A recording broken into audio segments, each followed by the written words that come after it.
Ayah Eki Ibtu Rudiana dilaporkan atas dugaan kasus kekerasan yang dialami saat menangkap para terpidana kasus Vina 8 tahun silam.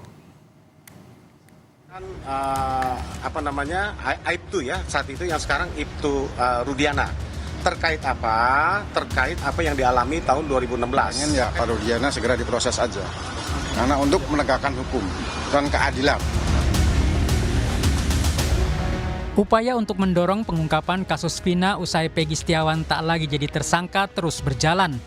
Sejumlah terpidana kasus Vina mulai bersuara soal proses penyidikan yang disebut menyalahi prosedur.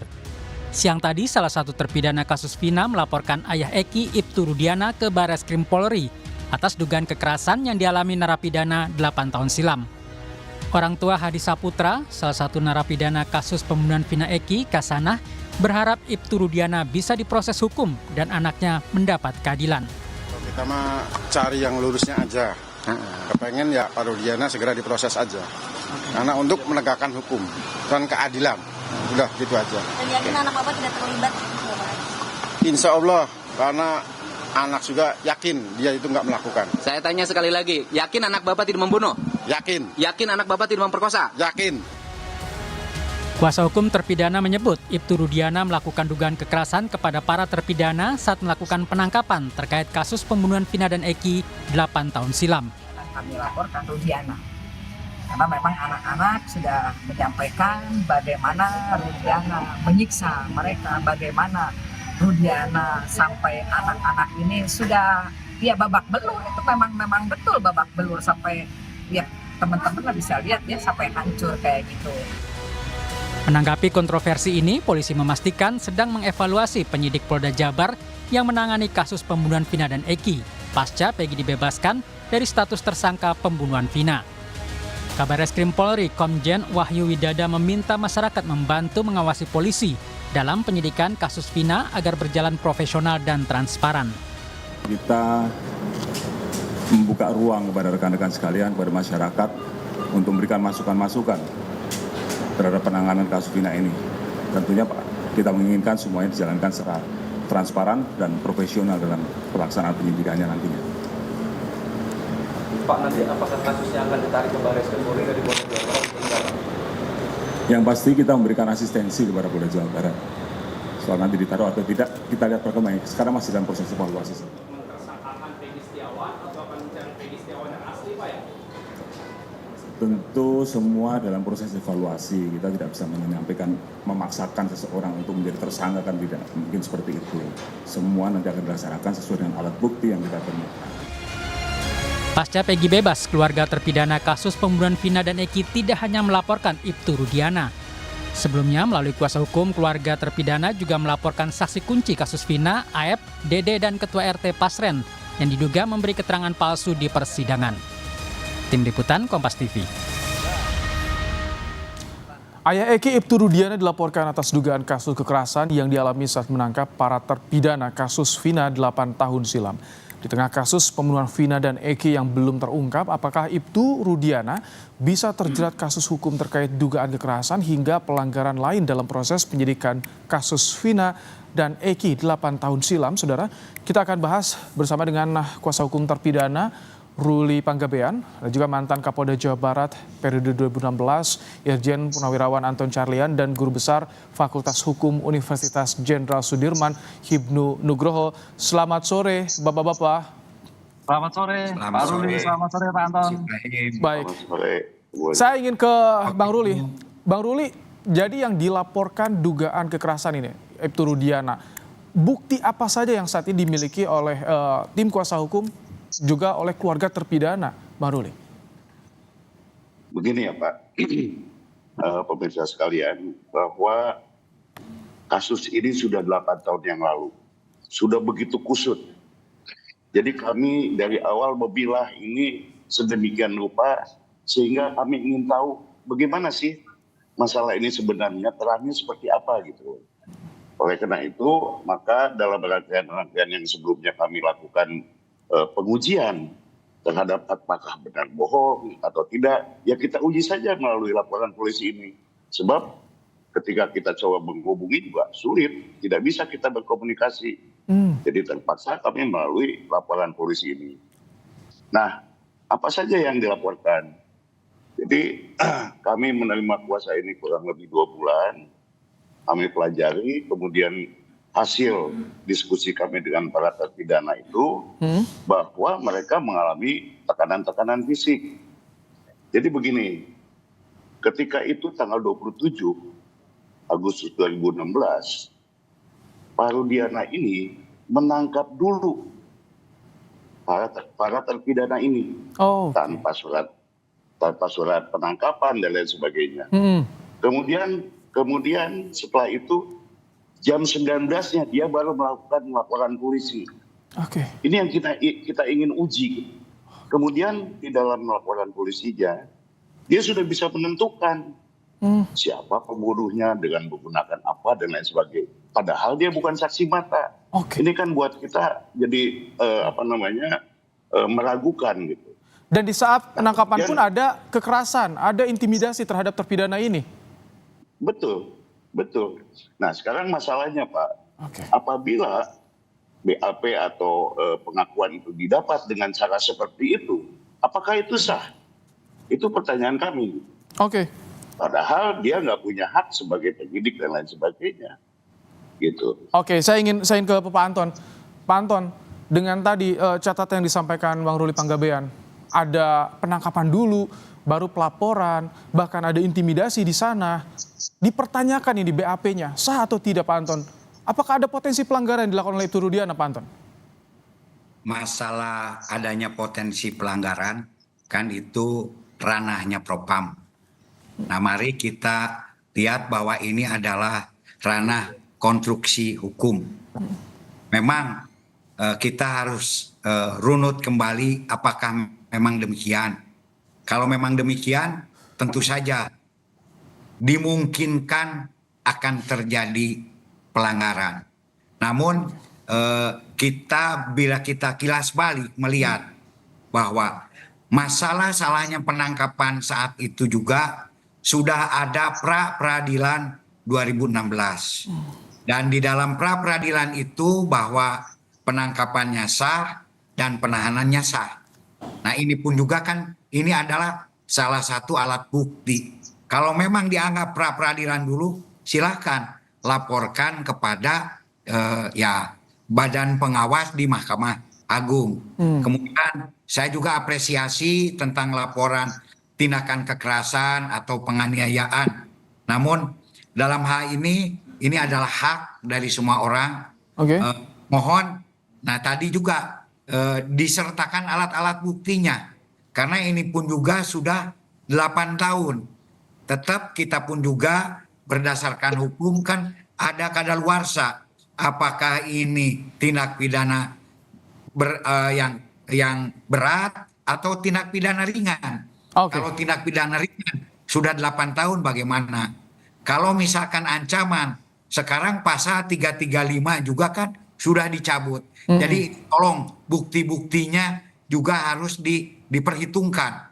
Dan kemudian kalau sumpah palsu ini berarti memberi keterangan yang tidak benar dan outputnya itu berarti yang 8 tersangka itu bukan pelakunya.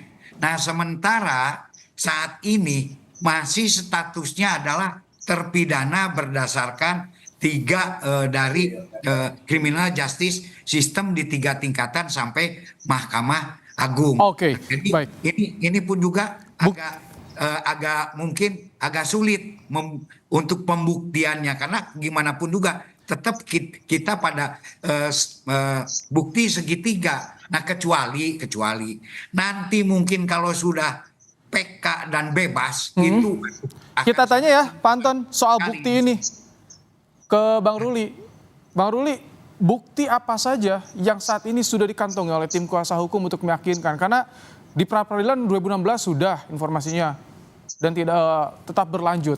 Bukti apa atau apa bukti baru yang dimiliki, Bang Ruli? Begini Pak, kita persangkakan beliau atau Pak Rudiana ini tidak satu pasal Pak, yungto beberapa pasal gitu, termasuk di dalamnya tadi Pak Bapak sebutkan tadi ya, mengenai sumpah palsu, kemudian juga penganiayaan, kemudian juga perbuatan memaksa orang lain untuk pengakuan, dan lain sebagainya. Dan tentu saja bukti-bukti itu tidak mungkin kami akan dibawa ke ranah laporan polisi kalau tidak ada buktinya.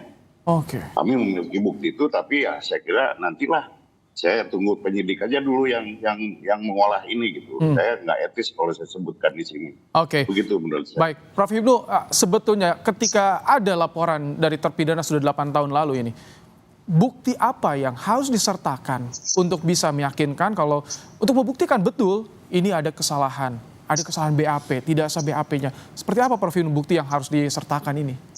Ya, jadi begini Mas, ini kan memang perkara 8 tahun yang lalu. Tapi kalau ingat bahwa tempus deliktinya jelas dan lokus deliktinya jelas. Ini yang kita pegang dulu. Oleh karena itu ada 2 momen yang bagus. Pertama, momen evaluasi dari Propam. Evaluasi dari Propam ini paling tidak nanti bisa terlihat, saya sepakat Pak Anton tadi, apakah ini pelanggaran ataukah kejahatan. Lah, potensi yang terjadi pada Ibtu Rudiana, kalau itu memang ada suatu potensi pelanggaran, berpotensi menjadi obstruction of justice. Ini yang agak berat ini. Karena apa? Kasusnya itu kan sejak awal kan buktinya tanda petik ada pemaksaan. Ada suatu kehilangan dalam HP, dalam CCTV dan sebagainya. Potensi itu pasti ada. Ketidakprofesional suatu pengungkapan perkara berpotensi pada obstruction of justice. Itu yang pertama. Yang kedua, terkait dengan penganiayaan. Betul, sepakat itu penganiayaan. Pertanyaannya, bagaimana membuktikan? Oke, dalam hal ini Mas, bukti scientific crime investigation kaitannya dengan kedokteran forensik sangat menentukan. Apakah 8 tahun dengan penganiayaan itu bisa terbuka? Insya Allah bisa. Karena jaringan manusia, jaringan tubuh, seandainya itu betul disampaikan oleh kliennya Pak Maruli tadi, saya kira itu suatu yang menentukan di mana letaknya, mana dan sebagainya. Tapi memang cukup lama, karena itu sudah 8 tahun. Nah, 2 hal itu, momen terkait dengan evaluasi Barreskrim itu menentukan potensi obstruction of justice, menghilangkan atau mengkaburkan atau merekayasa sehingga sampai pada sekarang ini. Dan kedua adalah penganiayaan yang real berdasarkan pengakuan para terdakwa yang sekarang ini sudah ditangkap. Itu saya kira momen evaluasi untuk terjadinya terjeratnya pada Ibtu Rudiana. Oke, Bang Ruli, sebetulnya yang yang jadi tujuan dari terpidana ini, apakah ingin memproses hukum Ibtu Rudiana, atau tak hanya itu, ada juga soal adanya eksaminasi di peradilan sebelumnya? Begini Pak, ini kan kita pilah-pilah dari awal rangkaian peristiwanya. Sehingga kalau misalnya ini, saya tidak berani, misalnya salah satu dari 3 yang kita persangkakan ini terbukti, maka cerita dakwaan itu menjadi kabur. Nah, itulah yang akan mungkin salah satunya, dan tentu saja kita akan lihat soal kekeliruan hakim dan lain sebagainya dalam memutuskan perkara ini gitu. Jadi ya memang butuh waktu, Pak. Saya juga nggak berani untuk memastikan minggu ini atau minggu depan, tapi kita hati-hati karena ini menyangkut nyawa manusia. Saya juga tidak mau sembarangan dalam membuat memori PK ini kalau tidak sertai bukti yang jelas dan bisa dipertanggungjawabkan. Jadi itu adalah rangkaian dalam saya membuat atau mengumpulkan bukti. Pak Anton, dari terpidana yang mencari keadilan, ada harapan juga jika 3 laporan ini salah satunya jadi tersangka, artinya harus ada eksaminasi, dakwaannya itu yang menjadi kabur. Bagaimana Anda sebagai mantan Kapolda Jawa Barat melihat ini? Ya, saya kira karena ini sudah menjadi satu peristiwa criminal justice system, jadi bukan hanya polisi saja ya, karena sudah di tingkat Mahkamah Agung, ada jaksa, ada hakim. Kalau memang ini dianggap kekeliruan, ya perlu ada eksaminasi. Bahkan bukan eksaminasi biasa, tapi ini eksaminasi khusus, karena sudah menjadi perhatian publik. Apa betul dulu tuntutannya? Apa betul keputusan daripada hakim dari mulai tingkat pertama sampai tingkat terakhir. Nah, ini pun juga apabila memang misalkan ada kekeliruan di salah satu tingkat saja akan menjadi salah satu bahan juga untuk nanti PK Bung Ruli gitu kan. Oh, ini adalah salah satu. Nah, justru ini ya harus simultan, semuanya harus bekerja sama gitu kan. Sehingga di sini pun juga ketika bergerak pun juga ada bahan-bahan dasar yang memang bisa dijadikan satu alat bukti, karena salah satu kekeliruan di dalam keputusan atau kekeliruan perilaku dari aparat penegak hukum ini pun juga bisa dijadikan salah satu dasar untuk mungkin untuk PK atau alat bukti yang menguatkan. Jadi eksaminasi ini saya kira cukup penting, dan kalau di tingkat penyidikan ya audit penyidikan. Tadi juga betul kalau memang ini apakah ini pelanggaran, apakah ini kejahatan. Nah, ketika laporan kan tentu saja diadakan penyelidikan dulu, penyelidikan oleh tim serse ini. Nah, ini apakah sudah masuk ranah pidana atau tidak, walaupun pasalnya tadi berlapis. Ada penganiayaan, ada tindakan kekerasan, ada sumpah palsu. Mari kita runut pasal per pasal. Nah, justru di sini ya saya sebagai mantan penyidik, kalau mau membuka kasus yang sudah lama itu salah satu kesulitannya adalah alat bukti. Makanya di sini tolong dipersiapkan betul alat bukti yang betul-betul bisa meyakinkan para penyidik. Nah, visumnya saat itu bagaimana gitu kan? Tapi Pak Anton, kalau misalkan tadi yang disampaikan oleh seperti Pak Anton, tadi yang disampaikan oleh Bang Ruli ketika Anda mantan penyidik, ketika betul ditemukan bahwa ada penangkapan dulu baru pelaporan, itu betul ada dugaan pelanggaran kalau seperti itu terjadinya. Masalah itu penangkapan ini ketika di dalam KUHAP ya, bukan dari Skep Kapolri. Apabila diyakini ada dua alat bukti yang sah, siapapun juga, jangankan penyidik, masyarakat saja. Nah, kemudian dikuatkan oleh penyidik bahwa memang ada alat bukti yang sah dan dia pelakunya, ya yang mengujinya kan saat itu harus pra-peradilan. Ternyata saat itu diuji ke pra-peradilan, pra-peradilannya tidak dikabulkan. Tapi kalau saat itu dilaporkan ke Propam bahwa adanya penyalahgunaan kekuasaan dan lain-lain, ya mungkin lain lagi. Apakah saat itu pun juga dilaporkan tidak ke Propam, dan bagaimana hasilnya yang obstruction of justice. Itu makanya di sini salah satu alat ukur kan kita apapun juga, karena ini adalah ranah penegakan hukum, ukurannya juga ya ranah-ranah penegakan hukum yang sudah ada gitu kan. Baik, kami tangkap. Prof Hipnu, dengan adanya laporan ini, jika misalkan arahnya ingin berharap membatalkan status hukum dalam terpidana ini, apakah akan terpisah eksaminasi ini karena menunggu PK atau bisa beriringan, Prof Hipnu? Ya, sebagai bentuk pertanggungjawaban itu orang kan begitu kan. Oleh karena itu dalam hal PK ya orang per orang, bagaimana keterlibatan orang tersebut, dari 7 itu sepersebut. Tapi nantinya sebetulnya kalau itu merupakan rangkaian penyertaan, kalau memang sama sekali tidak ada kaitannya suatu perbuatan, ya bebas semua. Makanya kita tunggu dulu PK dari Tata ini yang akibatnya berakibat pada semuanya. Tapi pertanyaannya gini Mas, apakah iya seperti itu? Ya, setidak akuratnya penyidikan ya memang ada lah. Tapi apakah seakurat itu dari 7 tersebut? Ini yang saya kira kita harus objektif, maka dari 7 itu pasti ada yang bebas. Tapi pasti ada juga kena. Karena bicara bukti ketika itu kan bisa komprehensif. 2016 kan bukan lama banget. Tapi masih ya tanda petik cukup lah. Cuman yang saya pahami tadi Mas, betul. Bahwa berpijak pada evaluasi ini saya kira Mabes Polri harus objektif. Apakah ini kejahatan yang terkait obstruction of justice? Karena sejak awal kita berpikir bahwa ada suatu rekayasa, ada kecelakaan menjadikan pembunuhan. Ada orang yang melakukan yang penyidiknya bukan penyidik tindak pidana umum, tapi narkotika. Apakah itu? Apakah ada yang lain? Ini yang saya kira ada dua dimensi. Dimensi itu dan dimensi PK-nya begitu. Baik, laporan sudah masuk ke Barreskrim dan itu yang akan diuji, yang akan dibuktikan ada kesalahan atau tidak.